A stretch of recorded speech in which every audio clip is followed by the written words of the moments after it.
सुंदरपुर गांव में भयंकर गर्मी पड़ रही है। सूरज जैसे आग उगल रहा है। आनंद अपने दलान में एक खाट पर बैठा है और हाथ वाले पंखे से खुद को हवा कर रहा है, लेकिन पसीना है कि रुकने का नाम ही नहीं ले रहा। तभी शांति हाथ में पानी का लोटा लिए बाहर आती है। आसमान से बातें करना बंद कीजिए और ये पानी पी लीजिए। वैसे भी आप जो यह हाथ वाला पंखा हिला रहे हैं उसमें हवा कम और लू ज्यादा आ रही है। शांति अंदर चली जाती है और आनंद मुस्कुराते हुए फिर से आसमान को देखने लगता है। अरे सूरज भैया, आज कोई छुट्टी वुट्टी नहीं है क्या तुम्हारी?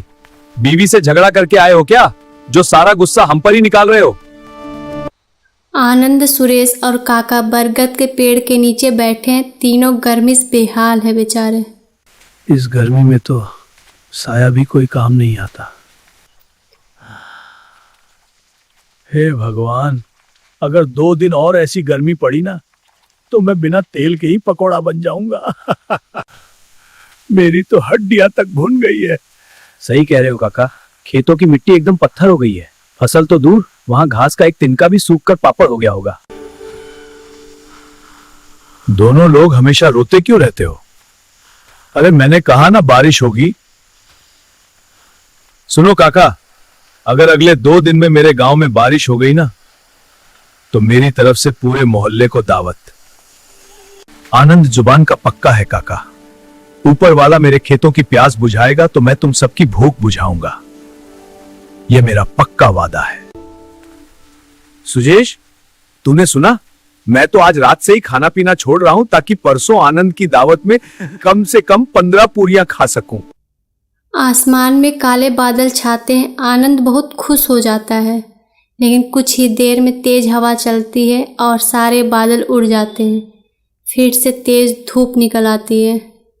आनंद उदास होकर खाट पर बैठ जाता है।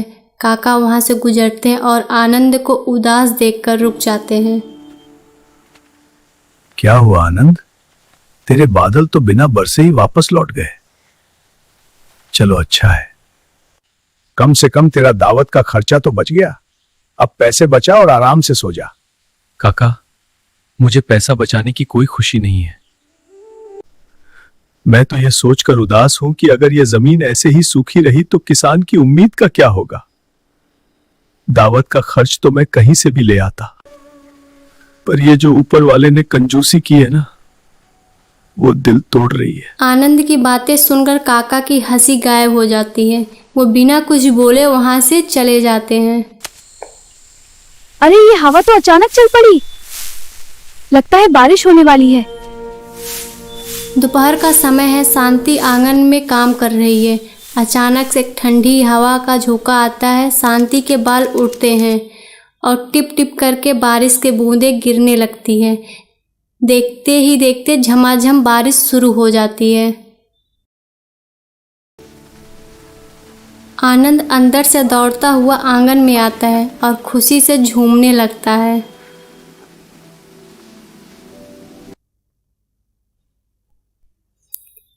आनंद बारिश में बच्चों की तरह दोनों हाथ फैलाकर खड़ा हो जाता है। उसकी आंखों से खुशी के आंसू बहने लगते हैं, जो बारिश के पानी से मिल जाते हैं। अरे हाँ, मेरी दावत। मैंने काका और सुजेश से वादा किया था, मुझे कल ही दावत रखनी होगी। दावत? घर में तो महीने का राशन लाने के ही पैसे बचे हैं। पूरे मोहल्ले को खीर पूरी कैसे खिलाएंगे? तुम चिंता मत करो शांति, मैं सुजेश के साथ जाकर कुछ जुगाड़ करता हूं। किसान की खुशी से बड़ा कोई त्योहार नहीं होता। अगले दिन आनंद के आंगन में पंगत लगी है। काका, सुरेश और आसपास के कुछ लोग बैठे हैं। पत्तल पर गर्मा गर्म पूरी, आलू की सब्जी और कुल्हड़ में खीर परोसी जा रही है।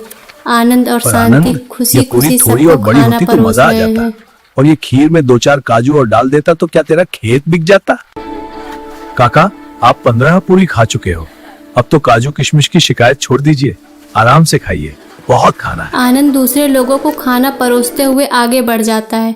काका मज़े से खाना खा रहे हैं। तभी सुरेश काका के बगल में खिसक कर बैठ जाता है और धीरे से बोलता है,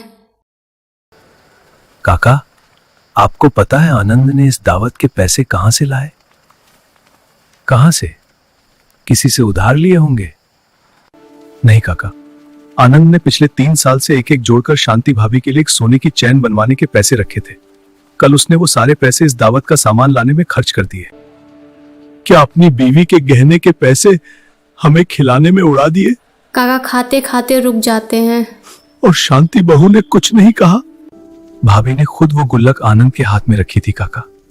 भाभी ने कहा था, गले में सोना जब बारिश गिरती है ना, तो उस मिट्टी की खुशबू से बड़ा कोई गहना नहीं होता। आप खुशी से सबको खाना खिलाओ। काका के हाथों से पूरी का निवाला छूट जाता है। वो हैरान होकर सुरेश को देखने लगते हैं।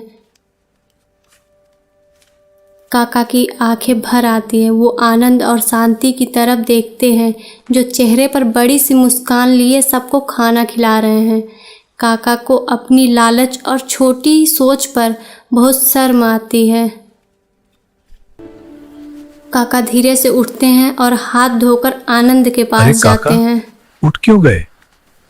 अभी तो आपने खीर का दूसरा कुल्हड़ लिया ही नहीं।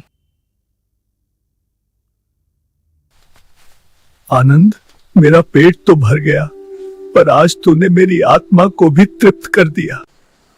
असली अमीर तो तू है आनंद, जिसके पास इतना बड़ा दिल है। काका आनंद के कंधे पर हाथ रखते हैं और उनकी आवाज़ भर जाती है। शांति भी वहाँ आ जाती और मुस्कुराती है। सब लोग आनंद के लिए तालियां बजाते हैं। काका आगे बढ़ के आनंद को गले लगा लेते हैं। आनंद के आंगन में बारिश की हल्की हल्की फुहारा फिर से शुरू हो जाती है। तो देखा आपने, सच्ची खुशी पैसा या संपत्ति से नहीं, बल्कि अपनों के साथ अपनी खुशियाँ बांटने में है। एक निस्वार्थ और साफ दिल इंसान हमेशा दूसरों के चेहरे पर मुस्कान लाता है। और अच्छी अच्छी कहानियाँ आने वाली है। चैनल को सब्सक्राइब कर लीजिए, लाइक कीजिए और शेयर कीजिए।